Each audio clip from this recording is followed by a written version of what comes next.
চিনি ছাড়া এর চেয়ে হেলদি ড্রিঙ্কস অথবা রিফ্রেশিং শরবত আর দ্বিতীয়টি হতেই পারে না।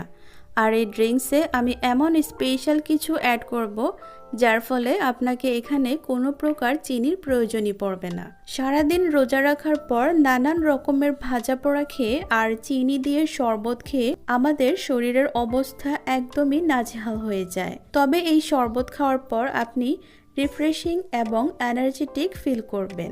আপনারা যে এটা শুধু ইফতারেই খাবেন তা নয়, কিন্তু আপনারা চাইলে এই শরবতটা সেহরিতেও খেতে পারবেন।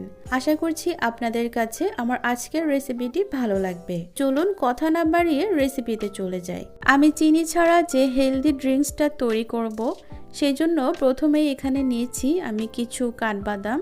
আমি আগে থেকেই কাঠবাদামগুলোকে ভিজিয়ে রেখেছিলাম। আর এইখানে নিয়েছি খেজুর। এই খেজুরগুলোকে আমি আগে থেকে ভেতরে থাকা বীজটা ফেলে দিয়ে দুধের মধ্যে ভিজিয়ে রেখেছি নরম হওয়ার জন্য। আর এখানে আমি নিয়েছি হাফ কাপের মতো সাবুদানা। সাবুদানা নর্মাল তাপমাত্রার পানি দিয়ে ভিজিয়ে নিচ্ছি এবং এই সাবুদানাগুলোকে আমি 15 মিনিটের জন্য ভিজিয়ে রাখবো। সো 15 মিনিট পর চুলায় একটা হাঁড়িতে আমি বেশ কিছুটা পানি গরম করে নিয়েছি এবং সাবুদানা কিন্তু 15 মিনিটের মধ্যেই ফুলে ডাবল হয়ে যাবে। সো এই ভিজে থাকা সাবুদানাগুলোকে এবার গরম পানির মধ্যে আমি একটু সেদ্ধ করে নেব। সো খুব সহজে এটা সিদ্ধ হয়ে যায়, ভিজিয়ে রাখার কারণে একদমই সময় লাগে না। যখন ভিতরে সাদা অংশটা ট্রান্সপারেন্ট হয়ে যাবে ওই পর্যায়ে এটাকে ছাঁকনি দিয়ে ছেঁকে নর্মাল পানি দিয়ে এটাকে একটু ওয়াশ করে নিতে হবে, যাতে করে একটা আরেকটার সঙ্গে লেগে না যায়। এই তো সাবুদানাটা সিদ্ধ করে পানি দিয়ে ওয়াশ করে এটাকে একটা সাইডে আমি সরিয়ে রাখছি। এদিকে আমি বাদামের খোসাটা ছাড়িয়ে নিয়েছি আর সাবুদানাগুলোও সেদ্ধ করে নিয়েছি।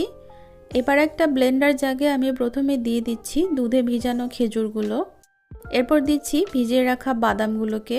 আপনারা এখানে চাইলে কাজু বাদামটাও অ্যাড করতে পারেন। এবার আমি এখানে অ্যাড করব কলা।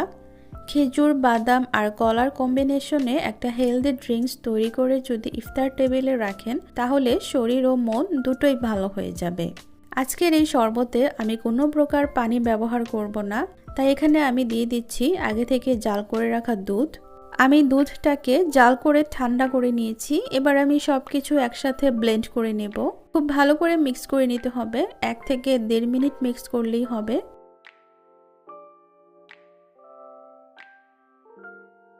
তো আমার সবকিছু একসাথে ব্লেন্ড করা হয়ে গিয়েছে। এখন আমি এটাকে সার্ভ করে নিচ্ছি। প্রথমেই আমি গ্লাসে দিয়ে দিচ্ছি সাবুদানা, এরপর শরবত ঢেলে দিচ্ছি। আপনারা চাইলে এখানে বাদাম কুচি দিয়েও সার্ভ করতে পারেন।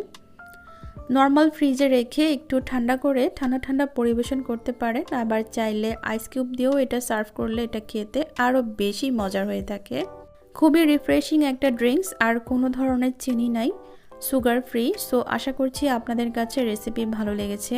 ভিডিও ভালো লাগলে অবশ্যই লাইক দিবেন আর কমেন্ট করে জানাবেন কেমন হলো। তো আজকের মতো বিদায় নিচ্ছি। সবাই ভালো থাকবেন, সুস্থ থাকবেন। আল্লাহ হাফেজ।